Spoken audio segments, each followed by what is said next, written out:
Okay, observations on switchgrass. I've had this stand of switchgrass here for many years. It's always been a pretty good stander. We had some heavy snow and ice. A lot of trees broke, a lot of branches on the ground. And then you have a crusty snow on the food plot area. The food plot's doing nothing for deer. Switchgrass is doing nothing for deer. So it makes you think, what's better? I mean, the stress period in the north for deer is wintertime. What are we providing in the winter? Switchgrass ain't it. I hardly ever see deer bedded down in this stuff, and they are not falling down to get at the greens that are under there. So that leaves us with browse and thick tree cover for shelter. Better to do that, work on your browse and your trees and your forest management, than to plant this fad stuff that's out here. There's just way too much hype on switchgrass, way overhyped. So there you go. It's all lodged over. What I'd love to do is in the spring burn this, then when it sprouts up, spray it, plant something in there like corn. You could get a nice field of something that would really do you some good in the wintertime here. Corn would be good.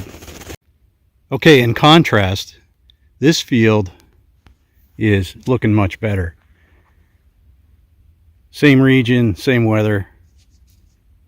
And there are two tips here to show you. One is that I planted my switchgrass way too thick. This is Indiangrass, and it was planted at 6 pounds to the acre. And normally the snow does not accumulate and start to pile up and stick the tops together and break everything down. It stays pretty upright. Plenty of cover there for pheasants, and deer can bed down in there. The other tip is large acreage. My switchgrass is way too small of an area. This is 100 acres of switchgrass, or warm season grasses, and deer will bed down in a larger area. What that number is, I don't know. But 1 or 2 acres is not going to do it for you. So that's my 2 tips, and I hope that helps when you're thinking about planting warm season grasses. I'm out here setting up cameras, do some after season inventory. Looks like this one has more coyotes than deer.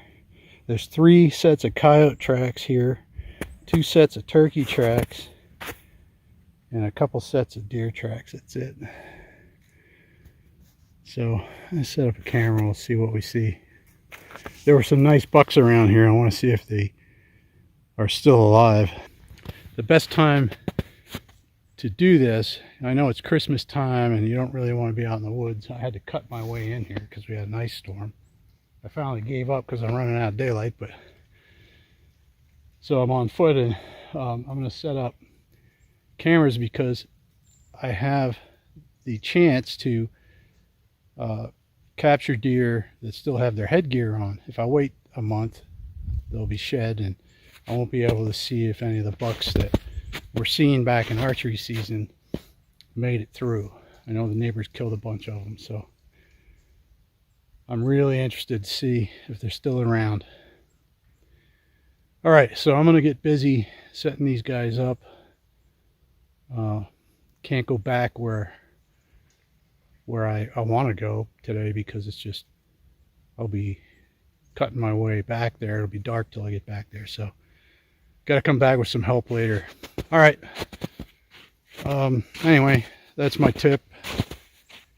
Do some inventory post-season when deer are still kind of hiding out. They're still a little upset and not coming out where they usually come in the early fall. So you can see where they like to hide and see what bucks are still around, of course. All right. This is interesting here because the deer really haven't been digging down through this crusty snow, but where the turkeys Not sure which came first, the turkeys or the deer, but once the turkeys opened it up, I think the deer started coming in here and feeding more. So, yeah. A little bit of green left under there, not much. Lots of turkey tracks. There's no deer sign in there, so that was a turkey that scratched that open.